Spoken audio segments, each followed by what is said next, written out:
आज की राजनीति और पहले की राजनीति में मैं फ़र्क जानना चाहूँगा। उसका एक किस्सा भी है पर्सनल अटैक को लेकर। जो इंदिरा की माँ है कमला नेहरू, वो कुछ लेटर्स जो है जेपी की वाइफ को भेजती हैं और वो लेटर वापस जेपी रिटर्न कर देते हैं इंदिरा को। कहते हैं कि अगर किसी और के हाथ में लग गया ये, तो ये चीज़ें पर्सनल अटैक होंगी आपके खिलाफ।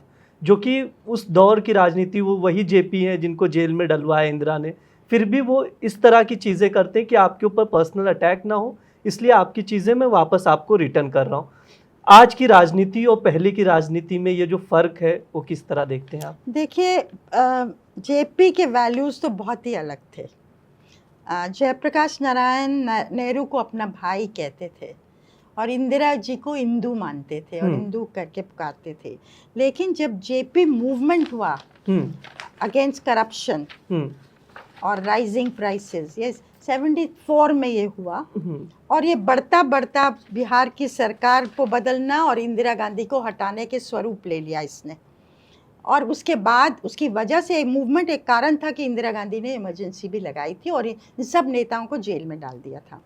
तो जेपी के पास चिट्ठियां थी जो इंदिरा जी की माँ ने, कमला नेहरू ने, उनकी पत्नी प्रभावती को लिखी थी।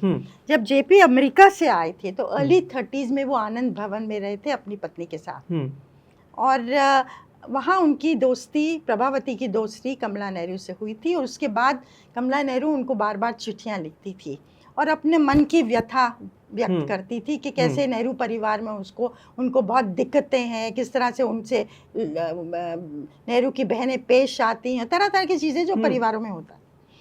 तो जेपी के पास ये चिट्ठियाँ थी, उनकी पत्नी की मृत्यु हो जाती है पर ये चिट्ठियाँ थी और वो इंदिरा जी को मिलने गए थे और उनको कहा कि ये चिट्ठियाँ मैं देना चाहता हूँ, मैं नहीं चाहता कि ये गलत हाथों में पड़ जाए। उस समय पीक पे था मूवमेंट। गलत हाथों का मतलब उनके अपने सहयोगी ऑपोजिशन में कहीं उनके हाथों न लग के वो उस पर्सनल चीज़ों का गलत इस्तेमाल नहीं करे प्रोपेगेंडा के लिए।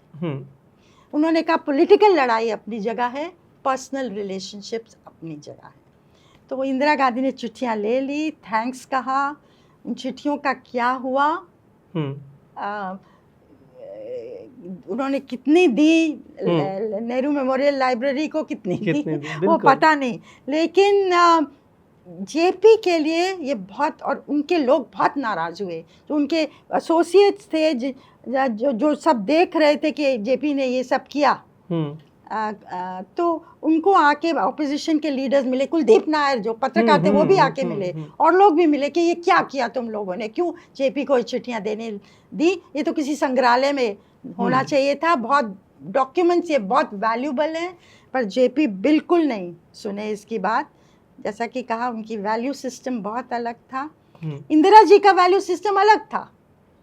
वो तो जब मिलने गई जेपी से हारने के बाद, तो यही सोच के गई कि कैसे जेपी को न्यूट्रलाइज किया जाए, जैसे राजनारायण को अपनी तरफ खींचा जाए, जेपी को न्यूट्रलाइज किया जाए।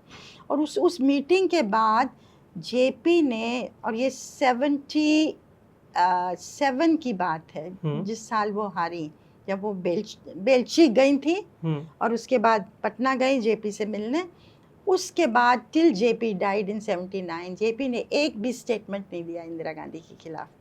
उन्होंने कहा मेरा काम हो गया, इमरजेंसी चली गई, तानाशाही चली गई, नई सरकार आ गई, अब उनका काम है, मैंने जो करना था कर दिया। पर पर्सनल रिश्ते उन्होंने अलग रखे। तो ये चीज़ें थी, रिश्ते भी लोगों के अक्रॉस पार्टीज थे, पॉलिटिकल लड़ाइयाँ भी थी। तो आज की स्थिति में जो चिंताजनक लगता है वो इतनी कटुता आ गई है ना रूलिंग साइड और ऑपोजिशन में कि आप फोन उठा के बातचीत भी नहीं कर सकते।